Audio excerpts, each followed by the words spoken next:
আমার সমস্ত শ্রোতা বন্ধুদের ও আমার গুণমুগ্ধ ছাত্রছাত্রীদের সবাইকে জানাই আমার টোটাল স্টাডি বাংলা চ্যানেলের পক্ষ থেকে আন্তরিক অভিনন্দন ও গভীর ভালোবাসা। আজকে আমি তোমাদের জন্য এমনই একজন মানুষের জীবনী নিয়ে স্মৃতিচারণা করব, যিনি ছিলেন আমাদের সংবিধানের জনক ডক্টর বি.আর. আম্বেদকর। 14 এপ্রিল সেই মহান মানুষটির জন্মদিন, আর সেই জন্মদিন উপলক্ষে আমি তোমাদের সম্মুখে উপস্থাপন করব ডক্টর বি.আর. আম্বেদকরের জন্মদিন উপলক্ষে সহজ সরল বক্তব্য। আশা করি তোমাদের খুব ভালো লাগবে, আর ভালো লাগলে লাইক, কমেন্ট, শেয়ার এবং সাবস্ক্রাইব করবে। শুরু করছি আমি ডক্টর বি.আর. আম্বেদকরের জন্মদিন উপলক্ষে সহজ সরল বক্তব্য। আমরা চাই সেই স্বাধীন ভারত, যেখানে সকল মানুষের থাকবে সমান অধিকার, যেখানে সামাজিক নিপীড়ন থাকবে না, অস্পৃশ্যতা যেখানে পাপ বলে বিবেচিত হবে এবং জন্মগত কারণে মানুষ মানুষকে ঘৃণা করবে না। Doctor B.R.. আম্বেদকর স্বাধীন ভারতের সংবিধান প্রণেতা, বঞ্চিত মানুষের মুক্তিযোদ্ধা ডক্টর আম্বেদকরের আজ জন্মদিন। তাই তার জন্মদিনকে কেন্দ্র করে সাড়ম্বরেই পালিত হচ্ছে জন্ম উৎসব। মর্যাদা সহকারে পালনের জন্য দেশবাসীকে আহ্বান জানানো হয়েছে। আমাদের স্কুলেও বর্ণাঢ্য সহকারে ডক্টর বি.আর. আম্বেদকরের জন্মদিন পালন করা হচ্ছে। আমি এই মহান দেশনেতার জন্ম উৎসবে সমবেত হতে পেরে নিজেকে ধন্য বলে মনে করছি।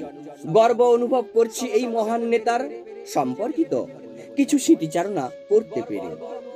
তাই কিছু বলার সর্বাগ্রে ডক্টর বি.আর. আম্বেদকরের আবক্ষ মূর্তির পাদপদ্মে প্রণাম জানাই।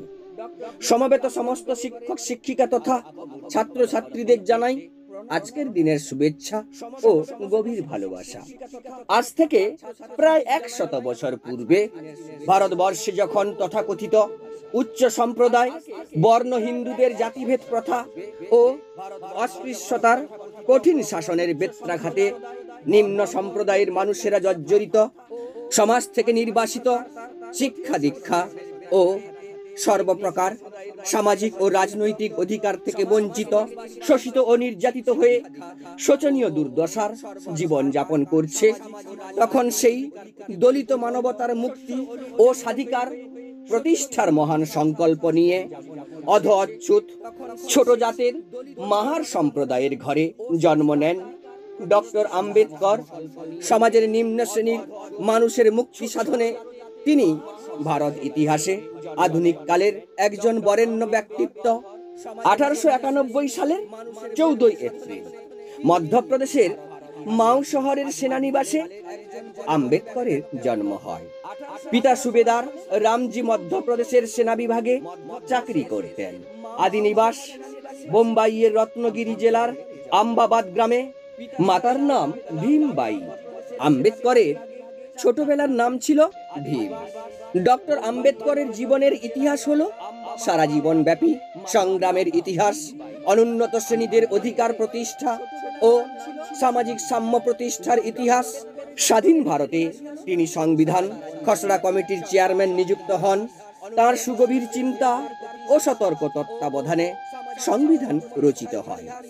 তিনি তপশিলি সহ ভারতের সমগ্র বঞ্চিত ও শোষিত জনতার মুক্তির জন্য ভারতীয় রিপাবলিকান পার্টি গঠন করেন।